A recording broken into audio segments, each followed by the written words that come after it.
Hello everyone, this is Veronica Coleman and this is my MARP on Boardmaker Online, which is a tool mainly used by SPED teachers but can also be used by gen ed teachers for making visuals for their students to help them be more successful in the classroom. And it's an online tool that you can access from any device that has an internet browser and internet connection. So just basically, I have a district account. You can do your own account. It is like, I think, $200 a year, but it is well worth it. I use it every week, multiple times a day, sometimes creating visual schedules, visuals to help my students, communication boards. You could use it to teach students to read, create interactive activities, all that good stuff, printable activities. There's templates. You can do a blank activity. It's just really, really a great tool for educators in this day and age where we sometimes just need things right away to help support that student. And I go on my computer a lot during the day when I notice a student is struggling, and I go on Boardmaker and I create that support and I print it up and use it right away. And so it's great. It's wonderful. I love it. Anyway, so we're just going to get right into it. I'm going to kind of show you different ways that you can create activities, find activities, all that stuff. So here's your basic create activities tab. I can click new blank activity. I can do different ones, like here's calendars, and here's all the different calendars that are available for you to use. This little computer symbol means that it's interactive, and then it's printable when it has this little paper tool next to it. Interactive is something that students would use on the computer. So let's look at this one. I'm going to leave that page that I'd opened earlier.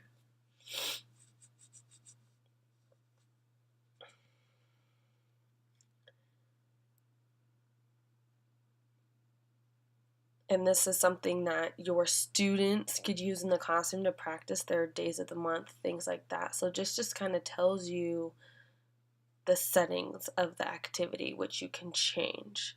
So I'm just going to close that. And let's see, I'm going to hit play up here. And I'm going to play this. And it's just going to... January.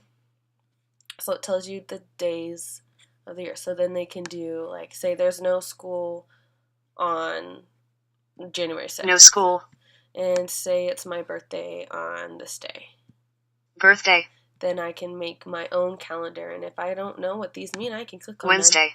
them. And it will tell me. If I don't know what number that is, 1. It will tell me. And I can go through and learn the months of the year. And just go through the whole year. And obviously it's 2014, so it's 2 years old, but you can update it and change it to what you want. And then when I'm done playing, I can hit stop, and then the game will stop. So that's just kind of a cool tool to teach students how the months of the year go. You could put in buttons, which are the little icons on the left-hand side. You could put in different things for different holidays, teaching them about that, just things like that, just to really help them get into it. Now, another cool thing is I can create my own blank activity. I create communication boards every week for my students, which I'll show you a little bit later in this presentation. But it's a great way to just do visuals. So I can use this where it's just a single button. This one is a spray tool, so if I drew a button, I click on this, I draw that, say I like that size, I can just copy it, and then it just spreads it throughout the whole thing. And I'm able to resize them together at the same time, things like that. It just makes it a lot easier instead of drawing individual buttons for everything. I'm going to delete that. And then I'm going to do the Symbol tool. Now, this is a great tool to teach students how to read. So this is great for you gen ed teachers who, maybe have struggling readers. Because as I type, it is going to put the pictures that describe the word up above it. And it just really helps them to understand better what words they're reading. Because if they see that picture up above it, they're going to know that that word below it means the same thing. So if I were to type the brown dog ran in the park. So as you can see, I'm going to make the symbol height taller so we can see it better. And of course it's not working. There we go. So if you're teaching a student to read and they have a hard time, then they can read this sentence. I'm just resizing it so we can see it better. They can read this sentence and they know, okay, the is a little bit hard. You might have to teach them that. But if you ask them, well, what color is that? Well, they should know brown. Okay, so that word says brown. Good. What is this animal right here? A dog. Okay, good. So dog's D-O-G. What is this person doing? Well, it looks like he's running. Good, so you kind of get the concept. Excuse me. And so it's just a great way to teach students how to read. We have struggling readers in every grade, and if I, for whatever reason, don't like the symbol, I can double click on it and it will give me all the options for the word in. And maybe I cater it to that student if he's a male student, or some of these are kind of funky, I will admit, but it's got different things for the word in, and I can decide which one I think will best suit that student in learning that word, and you can do that for every symbol. The cool thing is too, so if I take this button and I want to draw, and we're going to talk about the world, I'm going to put in world. Say I don't really like those pictures, I want a more realistic one. Well, I can go up here to web search, hit enter again, and it's going to give me a more realistic picture of the world. So, there's the maps that we don't always see. And let's do, I don't know, let's say I like this one. If I'm teaching about maps or something, I'm going to hit select, and then it's going to input that picture in there. So that's kind of cool. So I'm going to exit out of here. I'm going to leave it. And then I'm going to show you some of my activities that I have, just so you can kind of get an idea of the things that can be created. Now, if I don't want an activity like this one, I was just showing. So this one I'm going to delete, and I'm going to hit yes. And then one of the things that I'm doing for my students that I'm going to get started hopefully next week is this one, and it's a daily journal. And what it is I'm going to send it home with my students. Let's open it up, edit. So I'm going to send it home with my students, and at that we have about 15-20 minutes before lunchtime that we've got some downtime. So I'm going to have them fill this out by circling things, and then they can send it home to parents and show them what they've been doing. I'm going to go make this actual size and make my screen bigger so you can all see it. Okay, I guess I'll make it fit to screen. Anyway, so they write their name, the day, and they're going to circle what day it is. They're going to circle activities. So if we did centers, they did their hygiene, and then these are their job sites. And then CBI for me is community-based instruction. So we go out in the community every week, and then they're going to write where we went. And then here's reminders from parents and teachers. So I can write a reminder to parents, like Monday's a professional development day for us. So I would write, reminder, there's no school on Monday.